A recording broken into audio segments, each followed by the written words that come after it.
Hello बच्चों, मैं Amit San. पिछले वीडियो में हम लोगों ने कक्षा 11 की प्रश्नावली 1A पढ़ी थी।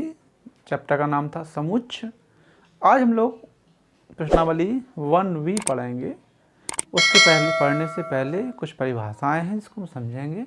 सबसे पहले अपना आता है रिक्त समुच्चय। समुच्चय के बारे में बता चुके थे। समुच्चय क्या है? बहुत सारी ऐसी संख्याएं, ऐसी वस्तुएं जिनमें कोई भी एक गुण कॉमन हो, उन्हें अगर हम एक साथ मझले कोष्ठक में लिख दें तो उन सबको हम समुच्चय कहते हैं। अब समुच्चय में आगे चलते हैं तो है इसमें रिक्त समुच्चय। रिक्त समुच्चय मतलब ऐसा समुच्चय जिसके अंदर कुछ भी ना हो। इसको हम लोग लिखते हैं खाली ब्रैकेट से या फिर फाई से, दोनों में से कोई भी उसमें लिखते। इसका मतलब क्या है? जिसके अंदर कुछ भी ना हो वो कहलाता है रिक्त समुच्चय। जब सवाल लगाएंगे समझ में आएगा कौन कौन से रिक्त समुच्चय हो रहे हैं, कौन से नहीं हो रहे हैं। फिर है परिमित समुच्चय और अपरिमित समुच्चय, फिनिट और इनफिनिट। परिमित जिनको हम लोग गिन सकें, जैसे सप्ताह के दिन गिन सकते हो। कितने दिन होते हैं? एक सप्ताह में 7 दिन होते हैं। सोमवार, मंगलवार, बुधवार, गुरुवार, शुक्रवार, शनिवार और रविवार। ठीक है। जैसे महीनों के नाम, कितने महीने होते हैं? सबको पता है 12 महीने होते हैं। जनवरी, फरवरी, मार्च, अप्रैल, मई, जून, जुलाई, अगस्त, सितंबर, अक्टूबर, नवंबर और दिसंबर। फिर कहा जाए सब्जियों के नाम। अब सब्जी को गिन सकता है कितनी सब्जियां होती हैं। कुछ सब्जियां ऐसी होती हैं जो भारत में होती हैं, अमेरिका में नहीं होती, कोई न्यूजीलैंड में होती। हर देश की अलग अलग सब्जियां हैं, उनको हम लोग गिन नहीं सकते। तो ऐसे समुच्चय को हम कहते हैं अपरिमित समुच्चय। या फिर कहा जाए प्राकृतिक संख्याएं। प्राकृतिक संख्याएं पढ़े होंगे आप लोगों पिछली कक्षा में। प्राकृतिक संख्याएं वे संख्याएं हैं जिनकी गिनती, ऐसी जगह गिनती पढ़ी है। गिनती कहाँ तक होती है? गिनती 1 से तो शुरू होती है, फिर कहाँ तक जाती है किसी को नहीं मालूम। ठीक है, अनंत तक। अनंत मतलब जिसको हम ना गिन सकें। तो ऐसी संख्याएं माने ऐसे अवयव, ऐसे समुच्चय जिनके अवयव को हम गिन सकें। क्या? ऐसे समुच्चय जिनके अवयव को हम गिन सकें, उन सबको कहते हैं परिमित समुच्चय। और जिनको ना गिन सकें उनको बोलते हैं अपरिमित समुच्चय। ठीक। फिर आ गया समान समुच्चय या इक्वल सेट। समान समुच्चय क्या होते हैं? जब दो समुच्चय हैं, मान लो एक समुच्चय दिया गया है A और दूसरा समुच्चय दिया गया है B। A में कोई संख्या है 1 2 3 4, B में संख्या है 4 1 3 2। अगर दो समुच्चय ऐसे हैं जिनके अवयव कैसे हैं? समान हैं, भला ही उनका क्रम अलग अलग हो सकता है। इसमें 1 2 3 4 लिखा है, इसमें 4 1 3 2 लिखा है, क्रम अलग अलग हो सकता है। ऐसे समुच्चयों को हम लोग कहते हैं समान समुच्चय। उन्हें लिखा जाता है A बराबर B। लास्ट वाला है एकल समुच्चय। एकल समुच्चय जिसमें केवल एक ही अवयव हो। जैसे एक क्वेश्चन पूछा जाए कि सम अभाज्य संख्या, सम अभाज्य संख्या। अब 10 में पढ़ा होगा कि अभाज्य संख्या क्या होती हैं और सम संख्या क्या हो, दोनों को समझते हैं। सम संख्या वे संख्याएं हैं जिनमें 2 से भाग चला जाए, जैसे 2 4 6 8 10 डॉट डॉट डॉट। ये क्या है? सब सम संख्याएं हैं। ठीक है। अभाज्य संख्याएं वे होती हैं जिसमें एक और स्वयं उसी संख्या के अलावा किसी तीसरी संख्या से भाग ना जाए। जैसे अभाज्य संख्या अपनी होती हैं 2 3 5 7 11 13 17। इन संख्याओं में क्या है? या तो 1 से भाग जाता है या उसी संख्या से भाग जाता है। ऐसी संख्याओं को हम लोग क्या कहते हैं? अभाज्य संख्या। अब अपन को चाहिए क्या है? सम भी हो और अभाज्य भी हो। ऐसी संख्या जो सम भी हो, वो अभाज्य हो। एकमात्र संख्या होती है 2 है। सम संख्या में 2 आता है और अभाज्य संख्या में भी 2 आता है। जब कोई ऐसा समुच्चय हो जिसके अंदर केवल एक संख्या लिखी हो, ऐसे समुच्चय को एकल समुच्चय कहते हैं। अब एक परेशानी वाला क्वेश्चन है, इसको यहीं समझ लेना है, सवाल जब आगे देखेंगे। अपन ने पढ़ा रिक्त समुच्चय। रिक्त समुच्चय क्या होता है? खाली ब्रैकेट या फाइल, ये रिक्त समुच्चय है। अगर खाली ब्रैकेट के अंदर फाइल लिख दिया जाए तो जो बताइए जो रिक्त समुच्चय होगा कि एकल समुच्चय होगा? अगर नॉर्मल सी भाषा में बात करें तो जब फाइल रिक्त समुच्चय है तो उसमें कुछ है ही नहीं, तो ये क्या होगा? लेकिन ऐसा नहीं होता है। अगर ब्रैकेट के अंदर हम लोग फाइल लिख देते हैं फिर जो एकल समुच्चय हो जाता है, उसके अंदर एक संख्या आ चुकी है, इसलिए कहलाएगा एकल समुच्चय। समझ आया? जे इसके बारे में इन्हीं के ऊपर हम लोग प्रश्नावली में सवाल देखे हैं, तो लगाते हैं प्रश्नावली 1B।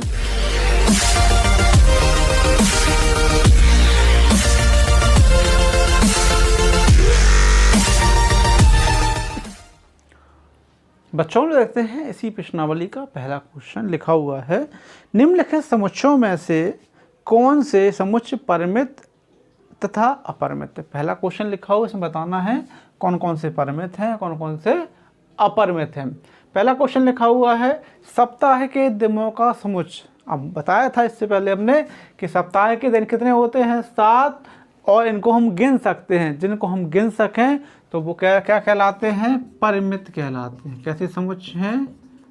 परिमित। जिनको गिन सकें वो परिमित, जिनको ना गिन सकें वो अपरिमित। फिर लिखा हुआ है x सच x एक विषम संख्या है। विषम संख्या कितनी कौन सी होती हैं? ऐसी संख्याएं जिनमें 2 से भाग ना जाए। 1, 3, 5, 7, 9, 11, 13, 15, 17 ये क्या होती हैं? इनको हम नहीं गिन सकते। कहाँ तक विषम संख्या जाएगी? तो इसको हमें लिखना पड़ेगा अपरिमित। कैसे हो गई? अपरिमित। फिर लिखा हुआ गिनती लिखी हुई 1 से लेके 100 तक। जब गिनती 1 से लेके 100 तक है तो पक्की बात है वो 100 ही संख्याएं, उनको हम बड़ी आसानी से गिन सकते हैं। ऐसी संख्याओं को हम लोग कहेंगे परिमित। अगला है x x belongs to n, और n एक अभाज्य संख्या है। वही क्वेश्चन रिपीट कर, अभाज्य संख्या क्या होती हैं? ऐसी संख्याएं जिनके स्वयं और एक के अलावा किसी दूसरी संख्या से भाग ना जाए वो कहलाती हैं अभाज्य संख्याएं। अभाज्य संख्या भी अनगिनत हो सकती हैं, इसलिए इसको भी क्या कहेंगे हम लोग? अपरिमित कहेंगे। फिर आ गया x x belongs to n। x क्या है? प्राकृतिक संख्या है। प्राकृतिक संख्या मतलब ऐसी संख्याएं जो प्लस में हो या धनात्मक हो। यहाँ पे क्या लिखा हुआ? x स्क्वायर बराबर 4। इसका जब वर्गमूल निकालेंगे तो x बराबर कितना आ जाएगा? 2 आ जाएगा। माने केवल एक संख्या निकलेगी, उसको हम लोग गिन सकते हैं, इसीलिए हम लोग इसको कह सकते हैं परिमित। नेक्स्ट देखो, यहाँ लिखा हुआ है x x belongs to n। x क्या है? प्राकृतिक संख्या है, और दिया गया है x - 1 और x - 2 बराबर 0। इनका जब अलग अलग मान निकालेंगे तो x के 2 मान निकलेंगे। एक निकलेगा x बराबर 1 और दूसरा निकलेगा x बराबर 2। तो यहाँ भी हम संख्याओं को गिन सकते हैं, इसलिए इसका आंसर क्या होगा? परिमित। क्या हो गए? पहले क्वेश्चन में हम लोगों को बताया है कौन सा परिमित समुच्चय है, कौन सा अपरिमित समुच्चय। अब क्वेश्चन नंबर 2 देखते हैं। लिखा हुआ है निम्नलिखित समुच्चयों में से कौन से समुच्चय एकल हैं? एकल समुच्चय क्या है? जिसमें केवल एक संख्या होती है, ऐसे समुच्चय एकल समुच्चय कहलाते हैं। यहाँ पे देखते हैं, सबसे पहले पहला क्वेश्चन है, क्या लिखा हुआ है? इसमें केवल 4 लिखा हुआ है। अब 4 में केवल एक ही संख्या लिखी हुई है, इसलिए जो कहलाएगा एकल समुच्चय। क्या कहलाएगा? एकल। जिसमें केवल एक संख्या लिखी हो वो एकल है। दूसरा क्वेश्चन लिखा हुआ x x एक सम अभाज्य संख्या। अभी हमने बताया है कि सम अभाज्य संख्या केवल 2 होती है, माने 2 नंबर 1 होता है। एक संख्या है उसको भी हम एकल लिख सकते हैं क्योंकि उसमें एक संख्या होती है। फिर देखिए मैंने कोष्ठक के अंदर फाई बना हुआ है, इसको भी हम समझा चुके हैं कि मैंने कोष्ठक के अंदर फाई आएगा तो वो क्या कहलाएगा? एकल होगा, रिक्त नहीं रहेगा। फिर आ गया अगला क्वेश्चन, x x का मान जो है 9 से छोटा है। फिर क्या है? यहाँ पे 7 से बड़ा है। 9 से छोटी हो, 7 से बड़ी संख्या कौन सी होती है? 8 होती है, केवल एक संख्या होती है, इसलिए ये भी हमारा क्या हो जाएगा? एकल हो जाएगा। फिर लिखा हुआ है जब इसमें दो संख्या लिखी हुई हैं तो पक्की बात है कि वो एकल नहीं होगा, लिख देंगे एकल नहीं है।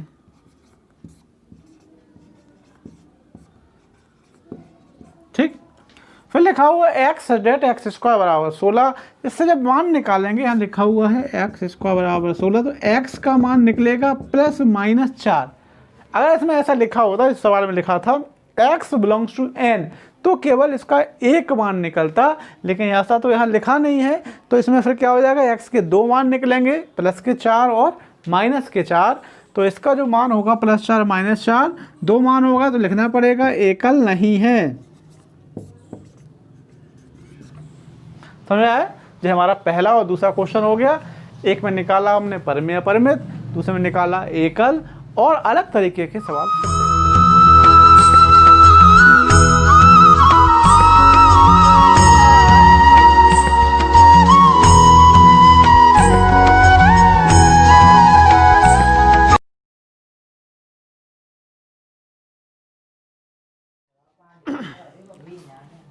बच्चों हम देखते हैं इसी प्रश्नावली का चौथा क्वेश्चन। इसमें लिखा हुआ है निम्नलिखित में से रिक्त समुच्चय बताइए। चौथा क्वेश्चन का बताना है रिक्त समुच्चय कौन कौन से हैं। Part J A B C D E F। शुरुआत करते हैं। पहले रिक्त समुच्चय क्या होता है बता चुके हैं, ऐसा समुच्चय जिसके अंदर कोई भी अवयव ना हो, ऐसे समुच्चय को हम लोग रिक्त समुच्चय कहते हैं। पहला क्वेश्चन लिखा हुआ है एक्स डेट एक्स स्क्वायर बराबर 25, माने एक्स स्क्वायर का मान क्या है 25 है। तो आगे लिखा हुआ है एक्स सम संख्या है। आप लोग बताइए कि 25 का जब वर्गमूल निकालेंगे तो कितना मान निकलेगा, उसका मान निकलेगा 5।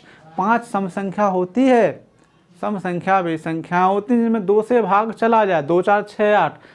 5 क्या होती, सम संख्या नहीं होती है। और जबकि यहाँ लिखा हुआ है कि 25 माने x 25 का वर्गमूल और x क्या है सम संख्या है, तो ऐसे समुच्चय जो हैं वो हो जाएंगे हमारे रिक्त समुच्चय। फिर लिखा हुआ है ऐसे अगला बी वाला पार्ट है एक्स डेट एक्स स्क्वायर बराबर 16। x विषम संख्या है, 16 का वर्गमूल आएगा 4 और 4 होती है सम संख्या की, लिखा क्या है विषम संख्या, तो ये भी हमारा हो जाएगा रिक्त समुच्चय।